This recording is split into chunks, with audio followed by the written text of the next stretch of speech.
นี่คือเงินขายที่เพิ่นเนาะเด้อนั่นกับลูกนั่นกับป้าเพิ่น20,000อันนี้ก็ไม่เท่าอันนี้ก็เป็นนางก็ไม่เท่าแล้วเด้อคนเท่าอันนี้ก็ไม่เท่ากับป้าเพิ่นโอ้ย20,000นับเบิ่งอันนี้ทาง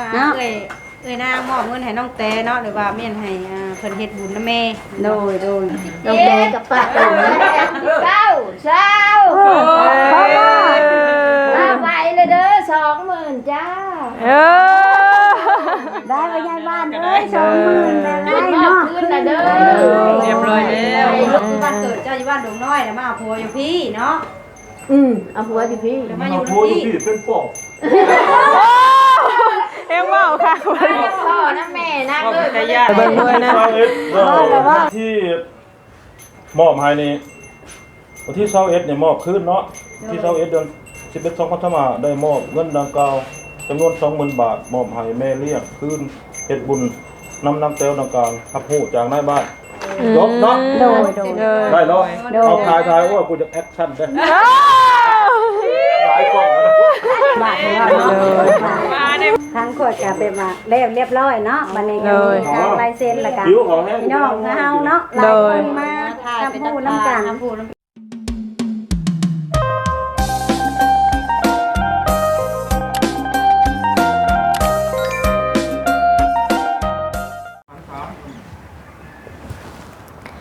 โดยกับทักทายสบายดีสวัสดีพ่อแม่พี่น้องเนาะปาลุงกันเบิดสุขุสุคนคือเก่าเด้อพ่อแม่พี่น้องเนาะเปิดภาพมามื้อนี้พี่น้องเลยกายังอยู่บ้านดงมะแงวคือเก่าคือเดิมเด้อพี่น้องเด้อเนาะมื้อนี้เนาะพี่น้องทางสาวมุกดามาเป็นสักขีพยานให้ทางเอ้ยนางเนาะพี่น้องเนาะคือทางเอ้ยเพิ่นนี่ก็สิได้มอบกรรมสิทธิ์ส่งเงินคืนเรื่องก่อนหน้านี้คือเพิ่นขายที่เนาะเอาเงินให้ทางเอ้ยนางได้เก็บกรรมเอาไว้หรือว่าถือเงินไว้ให้หั่นแหละพี่น้องเนาะก็คือมื้อนี้ก็ฮอดมื้อนัดนัดหมายหรือว่าเป็นเวียกเป็นงานก็คือกำหนดถึงเวลาหั่นนะพี่น้องเนาะและบัดนี้ทางเอ้ยเพิ่นก็สิมามอบกรรมสิทธิ์คืนให้ทางน้องกระแตหรือว่าทาง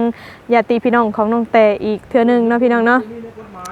มีแต่ว่าก่อนอื่นนั่นก็ผิดพลาดประการใดก็ต้องกราบขอโทษขออภัยล่วงหน้าเด้อพี่น้องเด้อเนาะมีแต่ว่าบ่เป็นการซักซ่าเสียเวลาเดี๋ยวเขาไปไปล้มกันก่อนเนาะเดี๋ยวไปเบิกไปถ่ายให้พี่ให้น้องเบิ่งบรรยากาศอยู่ข้างในพุ่นเลยพี่น้องเอ้ยก็มีหลายคู่หลายคนเนาะมาเป็นสักขีพยานหรือว่าญาติพี่น้องของน้องแต่อะไรพี่น้องเอ้ยไปเดี๋ยวไปเบิ่งไปส้มน้ำกันพี่น้องเอ้ยพาพี่พาน้องเข้ามาเป็นกำลังใจกดไลค์กดแชร์เบิ่งคลิปเบิ่งโฆษณาให้คือเก่าในเด้อเด้อ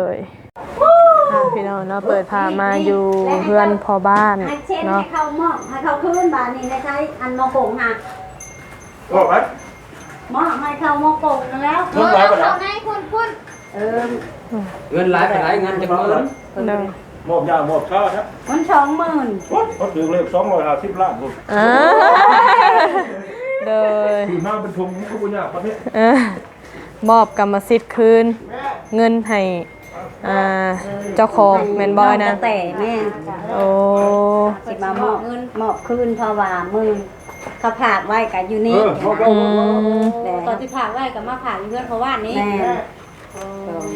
วันนี้ก็เฮ็ดบุญแล้วเพิ่นมอบคืนให้เจ้าดินเจ้าเรือนเขาโอ้นี่คือเงินขายที่เพิ่นเนาะเด้อนั่นกับลูกนั่นกับป้าเพิ่น20,000อันนี้ก็ไม่เท่าอันนี้ก็เป็นนางก็ไม่เท่าแล้วคนเท่าอันนี้ก็ไม่เท่าแล้วกับป้าเพิ่นโอ้ยังบ่ครบไผสาบัดนี้นะมันพอแล้วดิตุ๊กอะไรนี่มันตายแล้วแล้วมันอ้วนทั้งกลางเลยบ่เอ้านั่นแหละด่าอยู่ที่นี่นะจะไล่มันอยู่ที่นี่ก็เฮ็ดบ่ได้จะฟังอยู่บ่เนี่ยแต่ลงเพื่อนนี้จากนุกเอามารถซื้อให้เราแต่20,000นับเบิ่งอันนี้ทางเอ้ยนางมอบเงินให้น้องแต่เนาะหรือว่าเมียนให้เพิ่นเฮ็ดบุญนะแม่โดยน้องแต่กับป้าคงอยู่ใส่ละป้าเพิ่นน่ะโอ้ที่ได้อีกคนเอาเรื่องหาอยู่ผมไปอยู่ไปครบแล้วนับป้านับเจ้าป้าอยู่ก็ได้มาแล้วแม่เข้าใจนับเจ้าหันนับ นับเบิ่งจักเจือ ก็เฮาก็อยากพูดเด้เนาะ คันว่าวิทย์แล้วเฮาก็บ่เกี่ยวแล้วเนาะ เคลียร์กันตอนนี้แล้วดิ แม่ ธรรมดาเด้บ่นับ กูมีเสียงให้นับกะ ยังอยู่ในนึก 11 หลังๆในย้ายหลังๆนี่ น่ะ 1 2 3ฉัน 12 9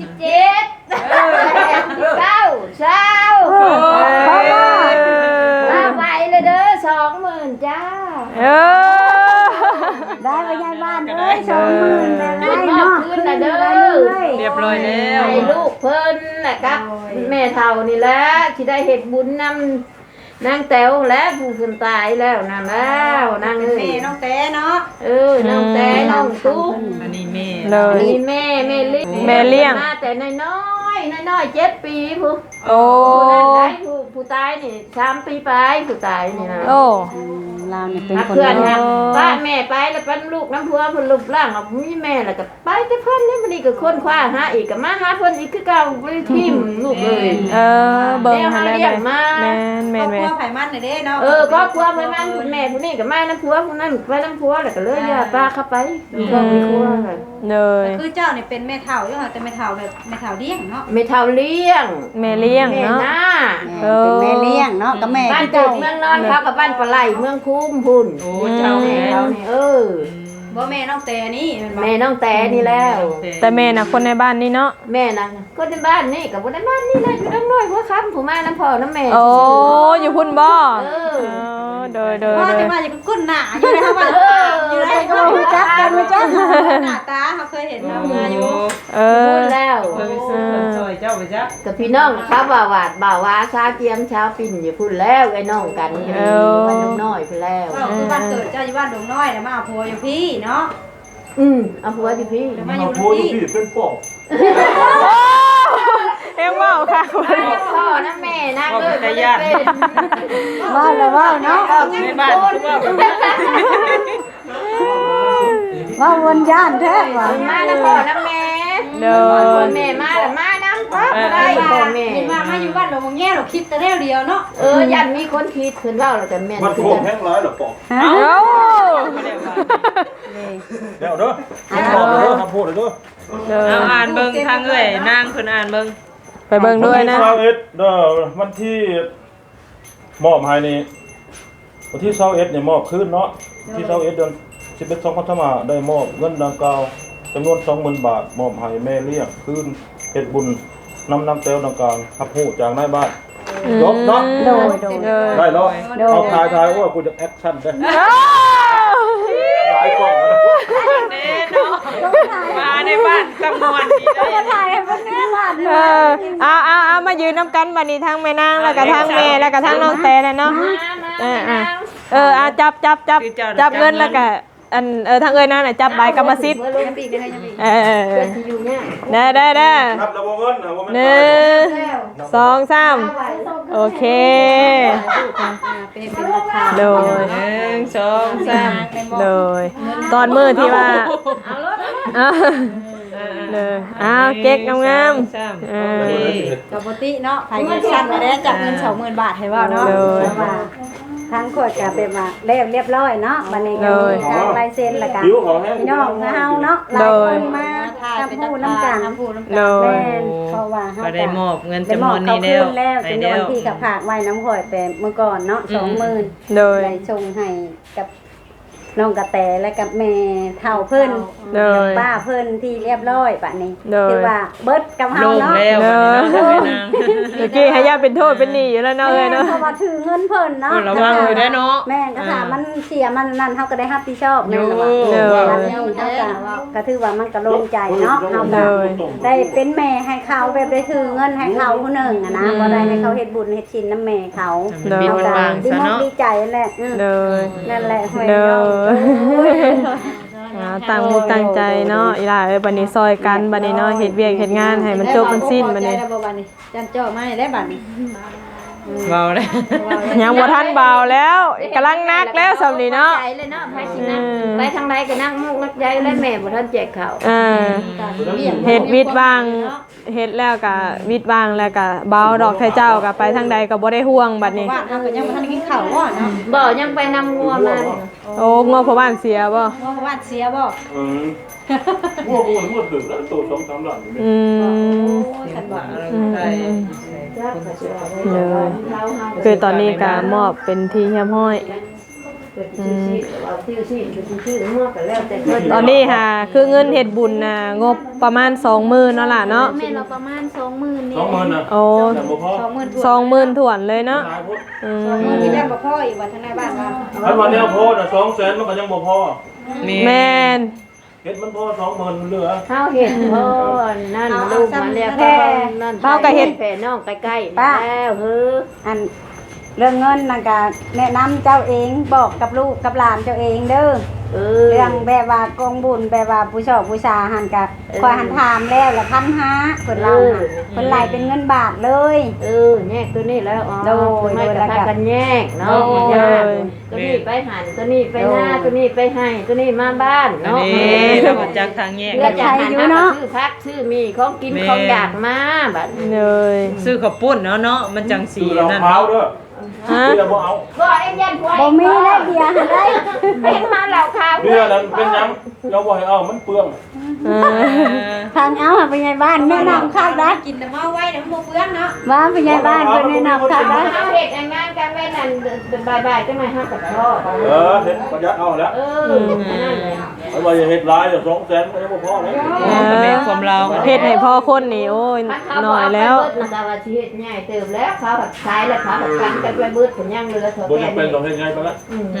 คือว่าแล้วมันก็ครอบครัว เรื่องเฮ็ดบุญเนาะเฮาเฮ็ดน้อยก็ได้บุญคือเก่าเฮาเฮ็ดหลายก็กระทาเฮาบ่มีก็บ่ได้บุญคือเก่า เดี๋ยวว่าต้มน้ำแล้วให้นะ ผู้รักไปใต้ผู้ไหวไปเหนือเขาพอดีจังหวะยักพ่อก็จะไปทางใดเลย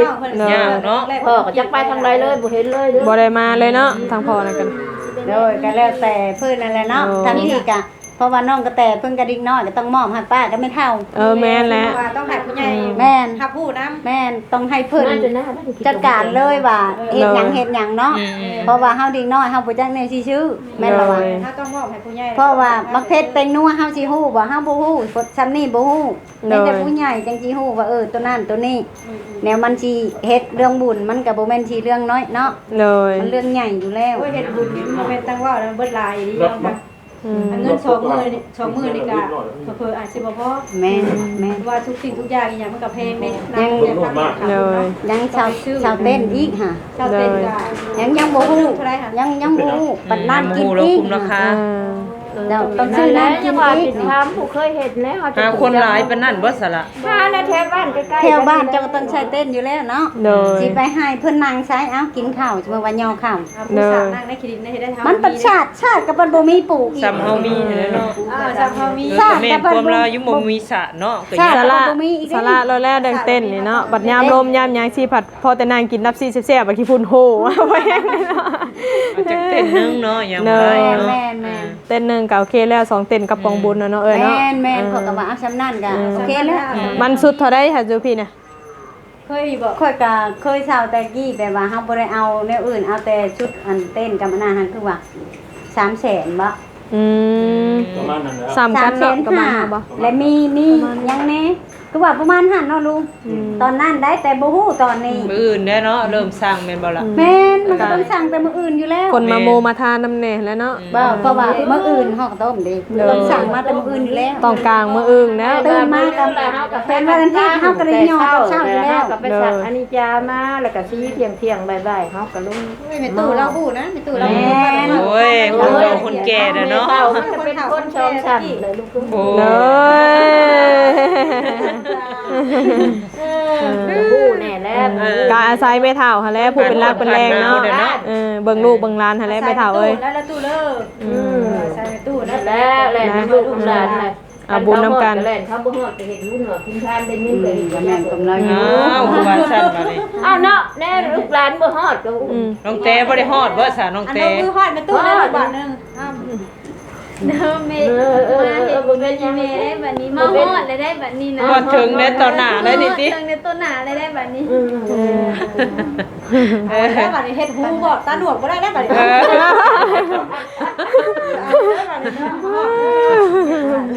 เด้อ บอกหูหนวกบ่ได้แล้วบัดนี้เนาะ ยินดีมีแห้งค่ะเขากัน เด้อสบายดีทางเอ้ยนางเมื่อแล้วบ่ เมื่อแล้วมา เด้อ บ่เป็นหยังขอบใจกันนางเด้อที่เป็นธุระให้ข้างนอก โดย ใจชาวนางเพิ่นแล้วจะเป็นธุระให้เบิดทุกสิ่งทุกอย่างวิ่งเต้น โดย หาแม่เฒ่านี่หาป้าเพื่อนหันก็ไม่ได้เพื่อนวิ่ง โด เดียวย เพื่อนแล่นอยู่ มาเห็นเราไปตั้งแต่เช้าๆผู้กระบึงกระบืออยู่แล้วผู้เดียวแล้วกันนายก็ยังบ่ทันเราอ่ะ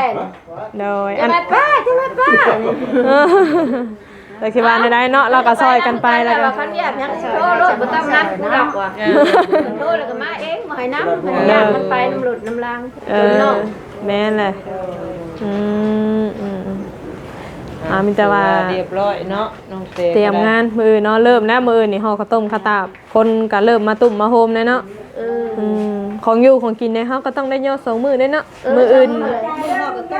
คนก็อยากกินข้าว เลย ตัวได้อยู่บ้านนะจ๊ะ เฮาอยู่บ้านโคกใหญ่ มันโคงไง แต่ว่าคนบ้านน้องน้อยหัวค่ำของเฮาฮู้จัก เคยเที่ยวอยู่ตะกี้กับคันเที่ยวอยู่บ้านโคก เพราะว่าคนบ้านน้องน้อยก็มื้อเอาเมียบ้านโคกก็เอาพี่น้องมาพี่น้อง เลย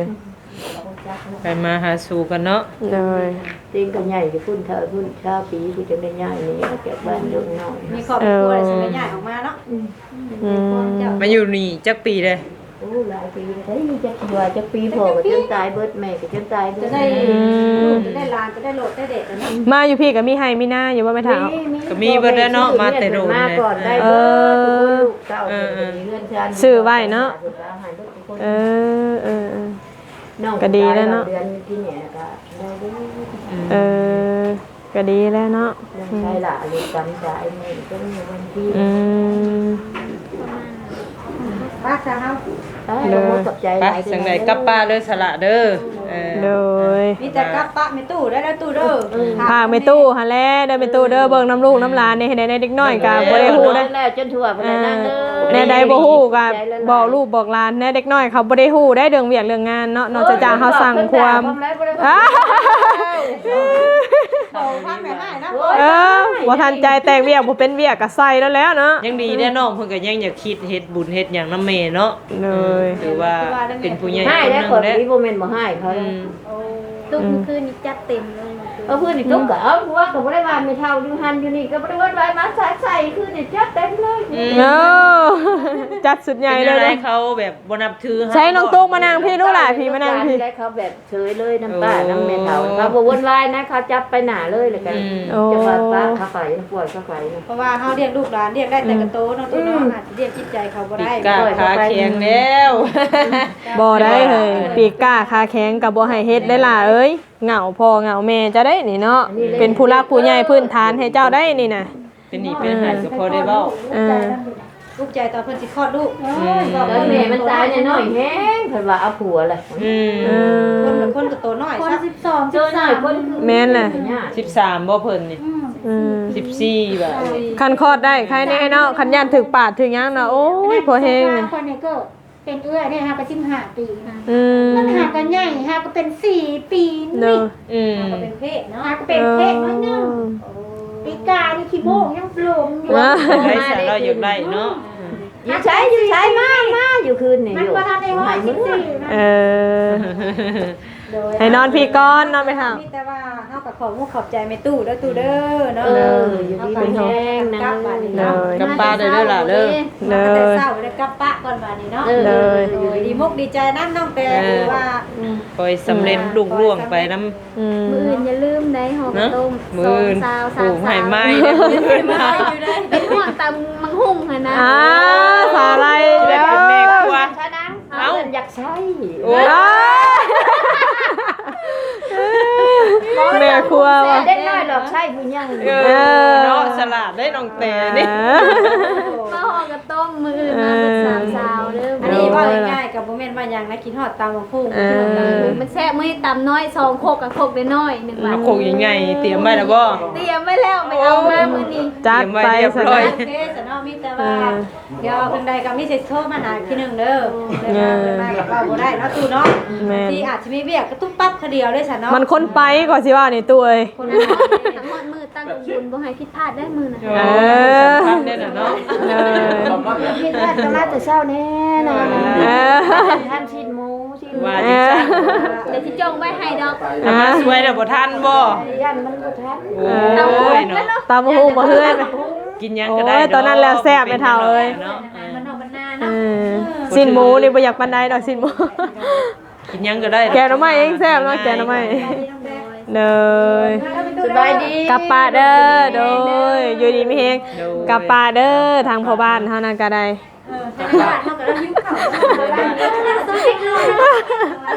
เป็นน้ำงัวแต่เช้า โอ้เราคิดน้ำงัวแล้ว งัวเราบ่เห็นพี่น้องเอ้ยเด้อเด้อเด้อเด้อเด้อ บ้านโคก บ้านโคกเด้อเอาพ่อแม่พี่น้องเนาะกาสำหรับคลิปนี้กามาเป็นสักขีพยานให้เอ้ยนางเพิ่นพี่น้องเอ้ยเนาะมาทางเอ้ยนางเพิ่นมามอบกรรมสิทธิ์เรื่องเงิน20,000 บาทก่อนหน้านี้คือขายที่และให้ทางเอ้ยเพิ่นกำเงินไว้ให้เนาะเพราะว่ายันน้องเพิ่นเอาไปก็ยันซื้อเบิดนะพี่น้องก็เลยให้เอ้ยนางนี่เป็นคนกำเงินให้ฮอดมือฮอดงานฮอดนัดเวลามาฮอดแล้วก็คือทางเพิ่นมามอบกรรมสิทธิ์คืนให้ทางน้องหรือว่าทาง